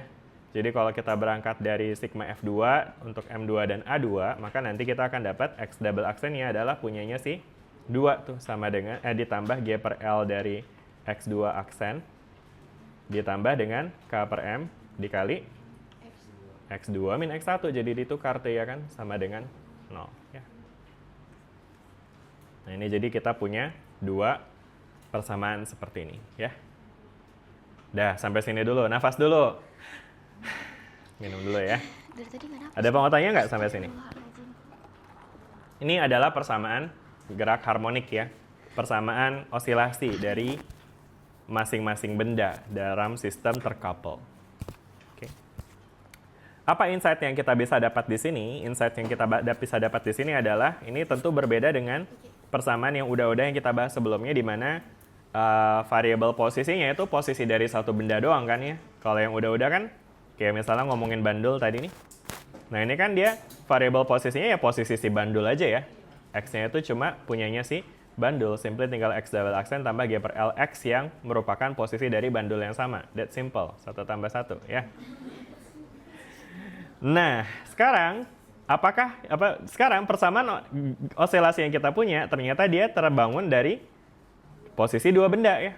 Karena ada variabel X1 dan juga ada X2-nya ya kan. Sehingga persamaan osilasi seperti ini bisa kita kategorikan sebagai persamaan yang lebih complicated tentu dari sebelumnya, yang nggak bisa kita cari solusinya langsung, teman-teman. Ya. Oke. Nah, terus sekarang gimana nih cara untuk mencari solusinya, teman-teman? Nah, ini ada satu langkah ajaib yang disebut dengan koordinat normal namanya. Jadi kita akan menggunakan sebuah teknik yang namanya koordinat normal. Koordinat normal. Apa itu koordinat normal? Koordinat normal adalah koordinat alternatif yang bisa kita pilih untuk menyederhanakan masalah. Koordinatnya bisa macam-macam. Objektifnya adalah pengen disederhanain. Tapi pemilihan koordinat ini pun juga perlu memiliki interpretasi fisis yang make sense gitu ya, secara fisika. Dan dalam hal ini kita bisa define koordinat normal. Ada dua koordinat normal yang kita bisa define, yaitu kita sebut saja X dan Y. Pakai X besar di sini sama Y besar saya tulisnya. Di mana X itu adalah X1 tambah X2 dan Y adalah X1 minus X2. Oke? Ya. Jadi kalau misalkan kita lihat dalam konteks X1 tambah X2, teman-teman mungkin bisa bayangin X1 sama tambah X2 ini itu akan mirip kayak nilai rata-rata gitu. Maksudnya gini, teman-teman. Bayangin deh, misalnya kita punya benda nih, misalnya ini kita punya garis bilangan dari 0 sampai 5. Terus benda yang satu, katakanlah ini benda yang lagi berosilasi tadi ya, misalnya ini bendanya bandulnya gitu ya kan, lagi posisinya kayak gini nih, ya kan. Ini misalnya di 3, ini 4 ya kan. Kalau kita tambah, 3 tambah 4 jadi berapa? Tapi kalau kita bagi 2 jadi berapa? 3,5 which is di tengah-tengahnya ya kan ya. Jadi artinya penjumlahan itu kalau dibagi 2 itu akan menggambarkan istilahnya posisi kolektif atau posisi yang menggambarkan kedua benda secara barengan. Oke? Ya. Ya meskipun tadi X1 plus X2 dibagi 2 ya untuk menggambarkan posisi kolektif yang menggambarkan nilai tengah ya. Tapi dengan nilai X1 plus X2 jadinya kita bisa mendapatkan interpretasi bahwa ini menggambarkan posisi kolektif. Ya. Posisi kolektif itu tadi again ya adalah posisi yang menggambarkan posisi mereka bersama-sama. Dia lagi ada di mana gitu ya kan cara tengah-tengahnya. Oke, jelas sampai sini? Sedangkan kalau X1 minus X2 ini juga ada istilahnya, yaitu posisi apa teman-teman? Disebut posisi relatif namanya. Karena X1 minus X2 itu menggambarkan kayak selisih gitu teman-teman ya. Jadi teman-teman bisa bayangin kalau X1 sama X2 berada di posisi yang sama, misalnya sama-sama 3, maka nanti posisi relatifnya jadinya 0 tuh. Kebayang ya? Jadi posisi relatif itu kayak ngegambarin berapa jarak antar mereka. X1 minus X2 itu interpretasinya adalah ngegambarin seberapa jauh sih antara massa 1 dengan massa 2. Makanya disebut sebagai posisi relatif ya. Kalau posisi relatifnya 0 artinya mereka berada di tempat yang sama. Kalau posisi relatifnya itu besar nilainya berarti mereka jauhan. Bisa positif, bisa negatif ya, dan seterusnya. Jelas sampai sini? Udah? Nih saya lihat tadi kayaknya ada yang merem-merem nih. udah mulai ngantuk kan nih, aman-aman nih? Aman ya semua ya? Oke, sip. Mungkin saya salah lihat ya, cuma kedip doang itu ya. Tapi lama gitu kedipnya, 5 detik gitu. Oke, lanjut ya teman-teman ya. Tadi ini tentang posisi kolektif dan posisi relatif ya. Nah sekarang, dengan definisi ini, kita nanti bisa juga mendapatkan percepatan kolektif dan juga percepatan relatif nih. Karena simply mereka kan penjumlahan aja ya teman-teman ya. Berarti nanti kalau kita mau dapetin percepatan ya tinggal kita turunkan masing-masing 2 kali. Jadi akan bisa kita ekspresikan dengan X1 double aksen tambah X2 double aksen. Sedangkan Y double aksen ya bisa kita representasikan dengan X1 double aksen minus X2 double aksen. Oke, gitu ya. Udah ya, sekarang let the magic happen. Yang kita lakukan sekarang di sini adalah kita akan mencoba mendapatkan persamaan gerak yang ini tadi persamaan gerak ini kita udah dapat ya kayak gini ya teman-teman ya. Oke. Nah sekarang di sini kita akan melakukan aktivitas ini menurunkan mode normal ya, di mana dengan mendefinisikan koordinat normal tadi kita bisa mencoba untuk mendapatkan persamaan diferensial dari koordinat normal tadi ya. Nah langkahnya adalah sebenarnya tinggal kita utilize ekspresi yang tadi kita udah dapat nih untuk masing-masing benda ya kan. Dimana, teman perhatiin deh, kalau misalkan kedua persamaan ini kita apain? Kita jumlahkan. Maka kita akan dapat apa? X1 double aksen tambah X2 double aksen ditambah. Nah ini sukunya sama ya. G per L-nya bisa kita keluarin. X1 aksen ditambah X2 aksen. Kok ada aksennya sih? Sorry, ini harusnya nggak ada aksennya deh, ya nggak sih? Kenapa ada aksennya tiba-tiba tadi ya? Ini kan cuma gini doang ya? MG X1L ya? Ngaco nih. Sorry guys. Ini harusnya nggak ada ya. Paham ya? Ini bukan kecepatan kan? Tadi G per L itu dikali sama X ya, bukan X aksen. Ya. Kalian nggak ada yang ingetin sih? Ya udah, saya juga yang salah ya. Udah saya salah nyalahin orang lagi. Kok kalian nggak ingetin ya? Orang lu yang lupa. Oke, anyway. Lanjut ya. Ini dapat kayak gini udah. Nah, terus habis itu yang ini, kalau ini ditambah jadi apa nih? K per M. Ini X1 tambah X2. Nah, ini lihat deh. Ini kalau ditambah jadi apa? Jadi 0. Karena X1 ketemu sama minus X1 tuh. Min X2 ketemu sama min plus X2. Jadinya jadi 0 nih. Ya kan? Nah, sehingga kita bisa, bentar ini again. Harusnya ini X1 sama X2 ya kan? Nah, kita dapat nih ekspresi kayak gini yang ini adalah apa tadi? X1 aksen, double aksen tambah X2 double aksen. Ini berkaitan dengan posisi kolektif ya. Tapi karena double aksen berarti dia percepatan kolektif. Jadi dia yang kolektif itu apa sih tadi? X apa Y? X. Berarti ini kita bisa tulis dalam ini nih teman-teman. X double aksen ditambah G per L X sama dengan 0. Dapat nih. Nah ini persamaan osilasi yang terdiri dari satu variabel kan ya? X double aksen sama X ya kan, yang merupakan koordinat normal yang menggambarkan posisi kolektif. Jelas sampai sini? Lanjut. Selanjutnya ngapain lagi kita? Nafas. Oke ya, jangan lupa nafas ya. Tarik.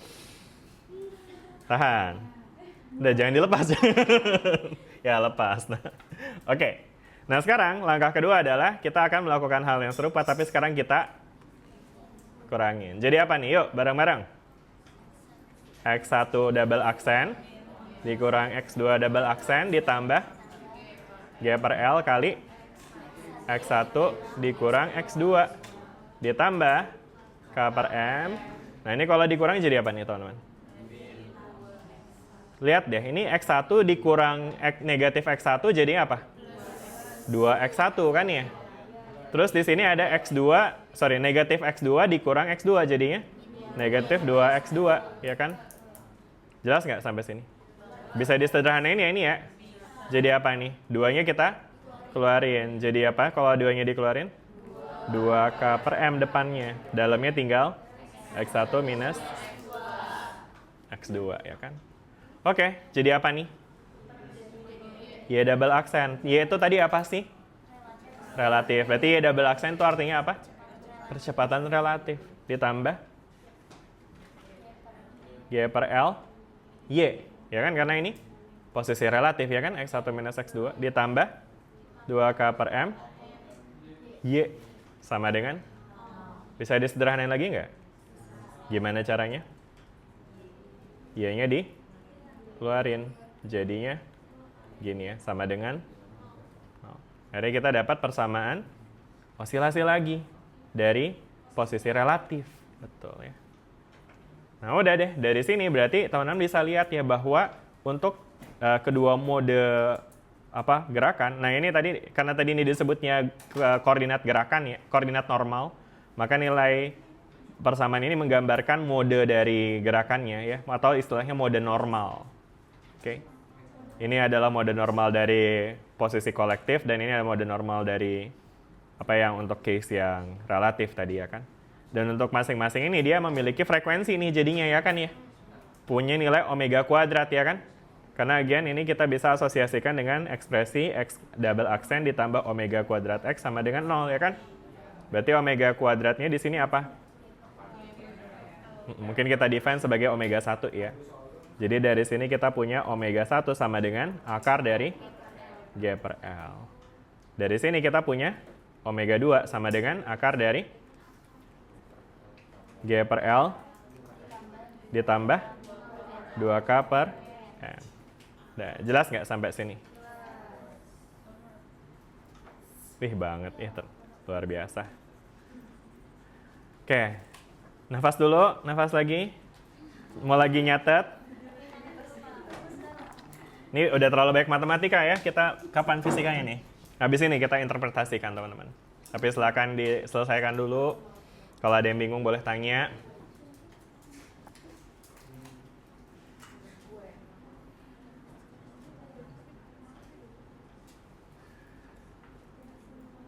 Oke, all good guys, aman? Oh lagi catat, kan nanti bisa di ini ya nggak apa sih, beneran bagus. Nyatat itu jadi bisa lebih, kok ini gini nanti bisa ketemu tuh kalau ada yang aneh ya kan. Ini tapi kelihatan ya, besar kan ya? Nice.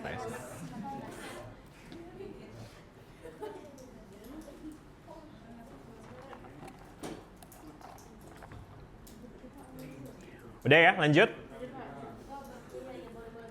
Oke. Ini bentuk rapinya nanti kalau teman-teman merasa tulisan saya terlalu jelek, ya nanti bisa lihat ini bagian rapinya. Oke. Nah, jadi sampai sini kita punya nih ya nilai omega 1 sama omega 2 ya kan ya. Nah, tapi kita belum punya interpretasi secara aktualnya nih. Ini sebenarnya tuh menggambarkan apa sih omega 1 dan omega 2 tuh ya kan.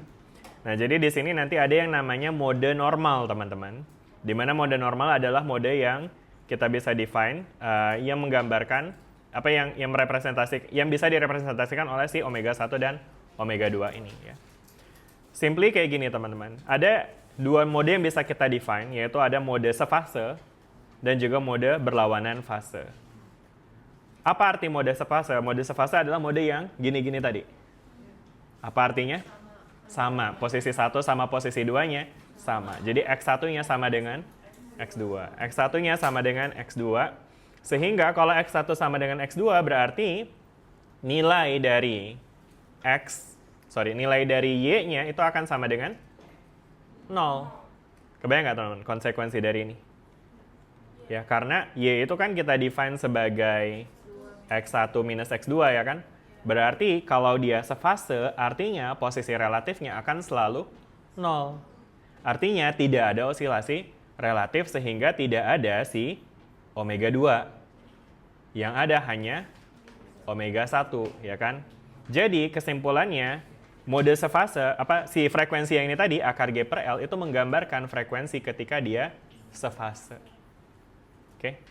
Nih ya, jadi di sini kita punya ini ya, ketika kedua bandul bergerak bersama, teman-teman bisa bayangin pegasnya pun juga nggak berubah panjang kan ya, jadi makanya no wonder omeganya jadinya cuma akar G per L doang. Dia nggak ada faktor K-nya karena pada prinsipnya ketika mereka bergerak beriringan tidak ada tidak ada gaya pada pegas ya kan. Jadi frekuensinya pun juga tidak dipengaruhi oleh K dan juga M. Oke. Jadi ya kayak bandul biasa aja yang nempel aja gitu. Ya dia berjalan beriringan ya seirama lah pokoknya. Mantap lah. Mantap nggak tuh? Udah ya, jelas sampai sini? Nah, satu mode lagi itu yang namanya mode berlawanan fase ya, gerak berlawanan fase. Di mana kalau berlawanan fase artinya pas satu ke kiri, yang satu ke kanan. Pas satu ke kanan, yang satu ke kiri. Jadi mereka selalu berlawanan. Sehingga kalau misalnya katakanlah ketika X1-nya lagi 2 positif, yang X2-nya lagi 2 negatif gitu ya kan. Jadi nilai X1 selalu sama dengan negatif dari X2. Maka secara matematis ini tadi kita bisa definisikan berlawanan fase terjadi ketika X1-nya sama dengan negatif X2. Nah, konsekuensinya apa nih? Apa yang akan terjadi terhadap koordinat normalnya? Ada yang jadi 0 nih. Apanya yang jadi 0? X-nya ya kan? Karena X itu sama dengan X1 tambah X2 ya kan? Berarti kalau X1 sama dengan negatif X2, berarti posisi kolektifnya jadinya 0 ya kan? Posisi kolektif 0 tuh artinya tuh sebenarnya dia titik tengahnya tuh nggak berubah kemana-mana gitu ya. Karena maksudnya bisa bayangin ya, kan dia gini-gini doang tuh. Berarti kan titik tengahnya di situ-situ aja ya. Nah itu yang disebut dengan posisi kolektifnya jadinya 0 tuh. Kebayang ya? Dia secara kolektif nggak pindah gitu ya. Dia cuma terjadi secara gini-gini aja gitu ya kan. Jelas sampai sini? Ya kan? Nah sehingga kalau misalnya X-nya sama dengan 0, maka frekuensi yang berkaitan dengan X itu akan jadi tiada, sehingga yang tersisa hanyalah frekuensi si omega 2 ini ya. Sehingga dengan demikian kita bisa define omega 2 sebagai frekuensi yang muncul pada mode berlawanan fase. Oke? Jadi omega 2 ini berkaitan dengan gerakan berlawanan fase. Oke, jelas? Ada yang mau tanya? Masih ada waktu berapa? 17 menit lagi. Oke, bisa. Kenapa mau extend? Ya boleh aja sih. Ayahnya palsu nih. Tetap aja gak mau. Habis ini ada kelas lagi tapi. Kelas apa? Lismak. Sama Pak Syafrima bukan sih? Benar ya? Oke. Di sini nggak sih? Atau di sana ya? Atau di gedung M? Di sini juga? Oke. Ya berarti kalian nggak kemana-mana kan? Kalian nggak mobile kan? Berarti sampai jam 9.59 bisa lah ya? Atau masih ada PR? Kalau Lismak ada PR juga nggak? Banyakan mana PR sama gelombang? Parah emang tuh. Siapa yang parah? Ya kami ya berarti. Udah ya, tapi jelas ya, saya ada yang mau tanya nggak? Udah ya, lanjut ya. Oke, nah sekarang kalau kita lihat nih teman-teman secara nilai, jelas ya, mana yang lebih besar? Omega 1 atau Omega 2? Omega 2 ya kan? Dan kenapa dia Omega 2 lebih besar? Karena teman-teman bisa bayangin ya, ketika dia berlawanan fase itu, dia itu gayanya itu lebih, apa maksudnya yang terlibat di sana tuh lebih banyak ya, ada gaya pemulih oleh pegas tentunya. Sama dia kan juga berosilasi gara-gara bandul juga kan?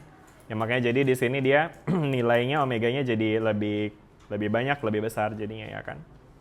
Ya karena pada mode kedua, mode berlawanan fase itu tadi ada tambahan gaya pemulih dari pegas yang nggak cuma gaya dari bandul doang ya kan.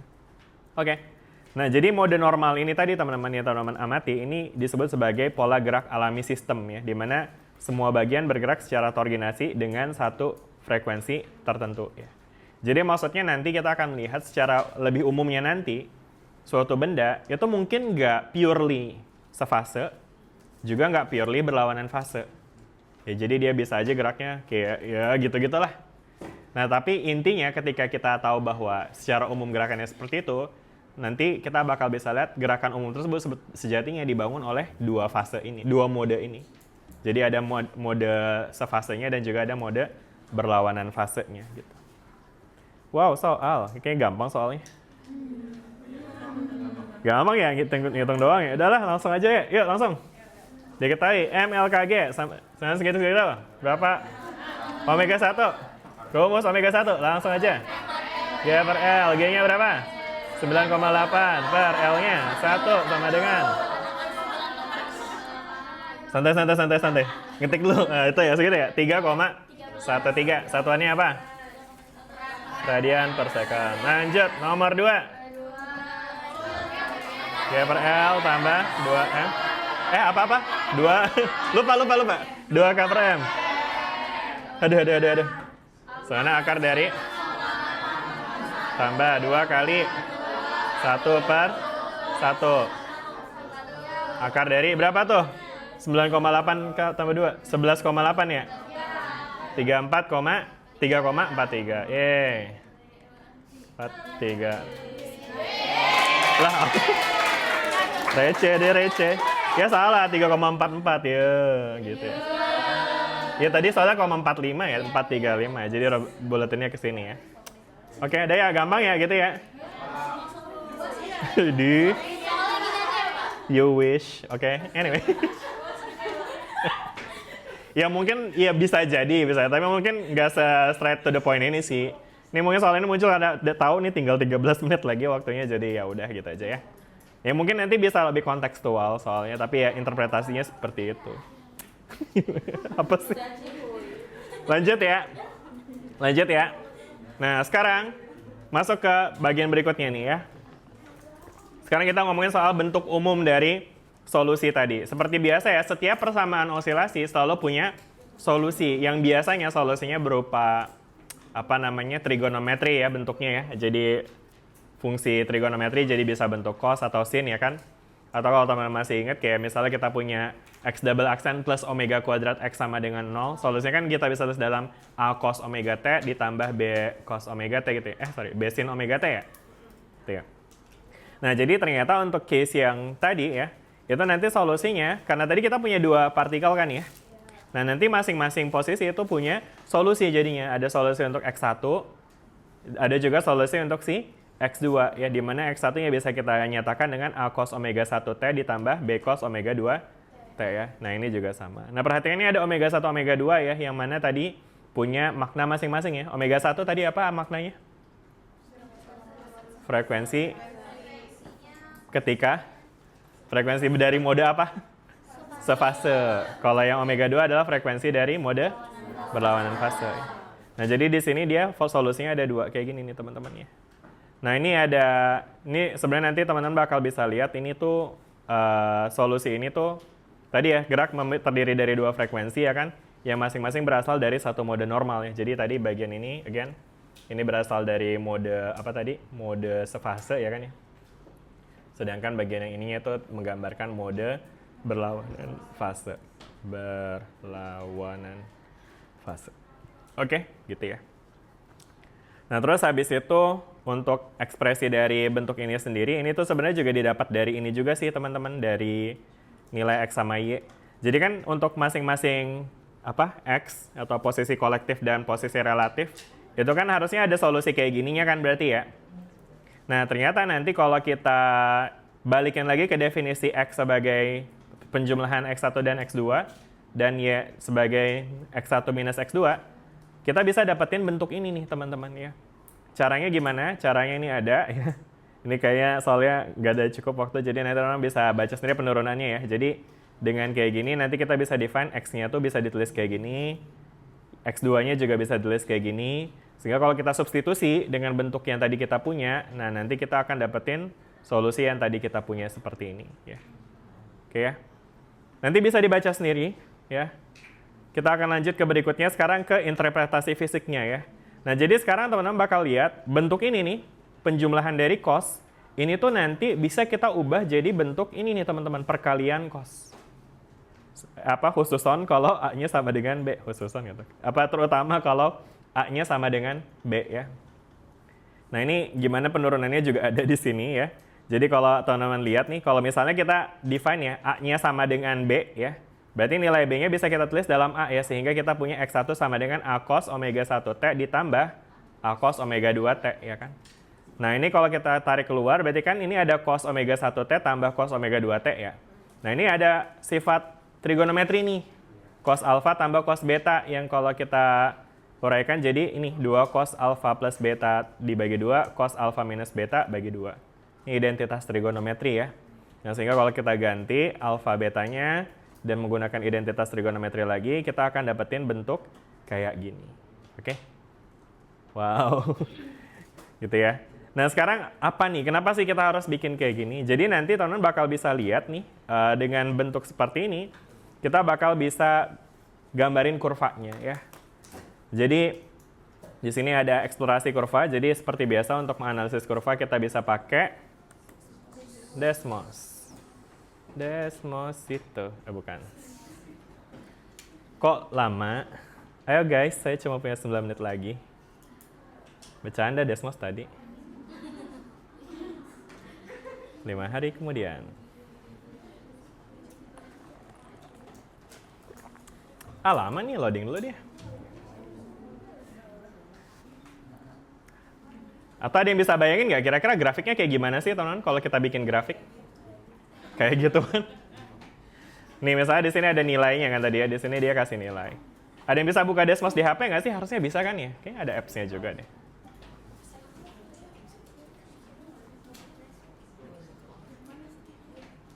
Nah, udah kebuka nih. Oke, jadi challenge-nya di sini tadi kita diminta untuk bikin ini ya teman-teman ya. Jadi eksplorasi kurva untuk A-nya sama dengan 1, omega 1-nya 9, omega 2-nya 11 nih ya kan. Nah, berarti kalau misalkan kita bikin Y sama dengan cos 9X ditambah cos 11X. Nah, dia grafiknya jadi kayak gini nih, teman-teman. Apaan nih? Detak jantung nggak tuh? Ini kayak lebih ke detak musik jedak-jeduk nih. Enggak ya? Nggak ada yang jedak-jeduk, lebih impulsif sih. Cuma ini namanya, ini ada suatu fenomena nih, teman-teman. Disebutnya beats. Ya betul sih, kayak degupan gitu ya, beats ya. Atau kalau nggak salah padanan bahasa Indonesia tuh itu deh, pelayangan. Pernah dengar ya istilah pelayangan? Jadi pelayangan itu adalah fenomena yang terjadi ketika ada dua gelombang yang frekuensinya deket. Ya kayak ini nih, teman lihat ini kan 9 sama 11 tuh frekuensinya deket ya. Nah dia nanti akan jadi melayang gitu. Jadi apa namanya? Jadi berubah gitu ya kan. Maksudnya gini deh, kalau kita gambarin komponennya masing-masing, ya sama dengan cos 9x itu kan grafiknya kayak gini ya. Ya kan? Nah terus habis itu ya sama dengan cos 11x, grafiknya kayak gini nih. Jadi kayak dia cuma slightly different di frekuensinya kan ya. Teman bisa bayangin nggak ketika frekuensi beda tuh artinya dia naik turunnya jadi beda. Jadinya yang frekuensinya makin besar, dia kayak naik turunnya makin cepat sehingga grafiknya kayak bakal makin lebih terkompres gitu. Nah tapi kalau dia nggak jauh beda, jadinya dia, ya perbedaannya juga jadinya nggak jauh juga. Jadi ada momen di mana mereka adds up kayak gini. Ada juga momen di mana dia canceling down, jadi dia akan jadi 0 gitu ya kan. Sehingga kalau ditambah, yang bagian ini nih akan jadi tersuperposisi istilahnya. Jadi dia akan jadi makin besar ya, karena ini ditambahkan technically. Sedangkan bagian yang dia canceling out kayak gini nih, dia akan jadi 0 nih di sini ya. Nah, sedangkan di sini teman bakal bisa lihat fenomena yang akan kita lihat di sini adalah di sini ada gelombang yang berada di dalam gelombang. Bisa lihat nggak teman? Ada gelombang di dalam gelombang. Ya, jadi di sini ada gelombang yang bisa kita lihat dari naik turunnya relatif cepat ya kan. Tapi di segi luarnya itu dia ada gelombang juga ya kan ya. Nah, yang ini istilah ini kita sebut sebagai enveloping gitu. Oke. Nah, tadi dengan identitas trigonometri yang tadi dengan cos 9x plus cos 11x ya kan. Tadi masih ingat nggak teman-teman? Kalau kita tadi untuk case di mana A-nya sama ya kan? Ini berarti kan bisa kita tulis kayak gini ya, 2A cos omega 2 min omega 1 per 2T, cos omega 2 plus omega 1 per 2T juga ya kan. Nah, jadi kalau kita tuliskan dalam bentuk ini, berarti kan dia akan jadi 2A, tadi A-nya kan 1 ya, berarti 2A jadi 2 ya. Terus cos, nah omega 2 min omega 1, omega 2 tadi 11, omega 1 9. 11 kurang 9, berapa? 2 ya, habis itu per 2 ya, atau mungkin kita tulis kayak gini, 11 minus 9 per 2 dikali X ya kan. Nah ini akan menggambarkan ekspresi depannya itu menggambarkan si layangannya ini teman-teman. Atau istilah ini envelopingnya. Oke. Nah sedangkan bagian yang belakangnya, si cos 11 tambah 9 per 2, itu akan menggambarkan si frekuensi dalamnya ya, sehingga nanti dia akan jadi kayak gini nih, totally. Oke, bisa dibayangin teman-teman sampai sini? Ya. Jadi, kesimpulannya adalah ketika mode balik lagi kita ngomongin apa tadi judul awalnya? Sistem tergandeng itu berosilasi ya kan, akan ada 2 mode yang terjadi, mode sefase dan mode berlawanan fase ya kan. Yang mana masing-masing fase itu punya frekuensinya masing-masing tuh, ada omega 1 sama ada omega 2, yang cara ngitungnya udah kita bahas tadi ya, bisa pakai akar G per L sama akar G per L plus 2K per M. Nah, masing-masing fase itu sebetulnya punya amplitudo tuh, ya kan? Yang kalau kita lihat di sini amplitudonya dari si fase yang sefase itu adalah yang A ya. Sedangkan kalau amplitudo dari mode berlawanan fase itu adalah B ya kan? Mana tadi ya bentuk umumnya? Ini ya. Nah, tapi kita punya case khusus di mana ketika A-nya sama dengan B, maka ekspresinya kita bisa ubah jadi kayak gini nih, ya kan? Di mana ekspresi kayak gini itu akan menggambarkan, akan menghasilkan fenomena Beats atau fenomena pelayangan, ya kan? Di mana fenomena pelayangan ini, teman-teman, itu tuh sebenarnya adalah fenomena di mana osilasinya terjadi dengan amplitudo yang berubah, ya. Jadi di sini ada modulasi amplitudo, ya. Teman-teman bisa lihat ini osilasi yang cepatnya itu dipengaruhi oleh yang warna merah ini nih, teman-teman. Jadi frekuensi yang tadi naik turunnya lebih cepat, itu tuh frekuensinya adalah segini nih, omega 2 plus omega 1 per 2. Ya. Nah, sedangkan ini adalah representasi dari amplitudonya. Jadi kan kalau teman-teman lihat di sini amplitudonya tuh termodulasi tadi, artinya termodulasi itu dia terbatas gitu ya, terenvelope gitu ya kan, dimana di sini amplitudenya besar kan ya, segini ya. Pas di sini amplitudenya mengecil bahkan 0, terus habis itu jadi kayak negatif gitu. Nah, terus habis itu besar lagi, 0 lagi, terus besar lagi, ya kan? Dan seterusnya tuh, ya kan? Ya, nanti kita akan ketemu ini juga pas kita bahas tentang gelombang stasioner, ya. Oke, ini tadi grafik yang akan kita dapat. Nah, meanwhile kalau A-nya nggak sama dengan B, gimana? Kalau A-nya nggak sama dengan B, ternyata kita akan tetap ngelihat fenomena Beats itu juga, pelayangan juga. tapi nggak sesignifikan kalau A-nya sama dengan B. Teman-teman bisa lihat di sini ya, ini bisa dicoba juga nanti di rumah. Kalau kita pakai untuk fungsi kayak gini ya, perhatiin di sini A sama B-nya beda kan? Nah ternyata nanti gelombangnya itu bakal jadi kayak gini nih ya. Jadi kayak dia ada modulasi juga, tapi modulasinya nggak kayak yang tadi tuh. Ya. Jelas ya? Jadi di sini ada karakteristik yang bisa kita lihat di mana envelope-nya nggak simetris, amplitudo minimumnya nggak 0, terus modulasinya lebih lembut jadinya, bisa dibilang gitu. Udah deh. Nah terus sisanya ini interpretasi terakhir, pertukaran energi antar bandul ya, di mana dari modulasi ini, nanti mungkin teman-teman bisa gambarin ya side by side ya untuk solusi dari X1 sama X2. Nanti teman-teman bakal lihat kalau amplitude dari X1-nya lagi maksimum, amplitude X2 tuh pasti minimum gitu ya. Nanti bisa dicoba dilihat aja. Nah, terus ada energi dan mode normal, meskipun energi berpindah antar bandul, tapi energinya cuma pindah antara dua itu aja ya. Dan energi tidak berpindah antar mode normal. Udah deh, selesai. Pas banget, masih satu. Sisanya ada PR.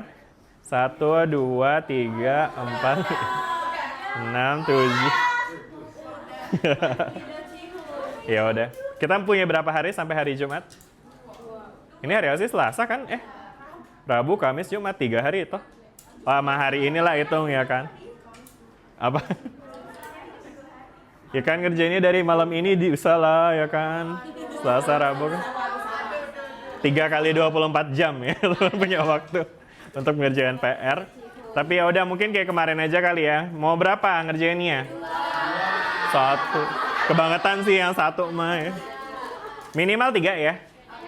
Tapi ya tentu teman-teman sadar bahwa semakin banyak teman-teman latihan semakin bagus buat teman-teman. Jadi kalau emang teman-teman punya waktu dan tenaga untuk kerjain sih semuanya, kerjainlah semuanya. Ya karena pada akhirnya benefitnya balik ke teman-teman lagi ya. Jujur, saya tuh nggak ngicikin teman-teman kerjaan teman-teman satu-satu gitu ya. Jadi asalkan udah ngumpulin buat saya sih udah selesai urusan. Makanya jadi benefit PR itu yang paling utama ya buat kalian sendiri ya. Gitu. Jadi kalian mau ngerjain 3 soal nggak masalah buat saya, tapi mungkin masalahnya di kalian gitu. Kalian nggak bakal bisa dapetin sebanyak kalau kalian ngerjain soal lebih banyak lagi. Jadi ya silahkan kalian pertimbangkan sendiri seberapa banyak kalian mau kerjain, sesuaikan juga dengan kemampuan kalian. Kalau misalnya emang lagi sibuk, ada PR-PR lain ya kalian bisa bikin prioritas lah. Saya yakin Tono udah dewasa, udah ngerti, dan udah cukup buat kelas hari ini. Terima kasih semuanya, sampai ketemu lagi di pertemuan kita hari Jumat nanti. Dah semuanya. Jumat, really? Kita harinya apa sih? Kamis bukan sih harusnya ya? Kamis ya, yaudahlah berarti berapa hari? 2 hari bener. Ya udah tetap ya tadi minimalnya tetap 3 atau 2 deh, minimal 2 deh. Ya udah ya nggak apa. Ya udah tapi mungkin nanti meskipun 2, mungkin kalau bisa teman-teman kerjanya cross aja. Maksudnya kayak misalnya ada yang ngerjain 1, 2, ada yang ngerjain 3, 4. Ya. Maksudnya biar teman-teman bisa saling belajar juga gitu. Oke ya? Oke deh. Ya udah cukup ya. Demikian kita akhiri. Sampai ketemu lagi hari Kamis nanti. Assalamualaikum warahmatullahi wabarakatuh. Waalaikumsalam warahmatullahi wabarakatuh. Terima kasih.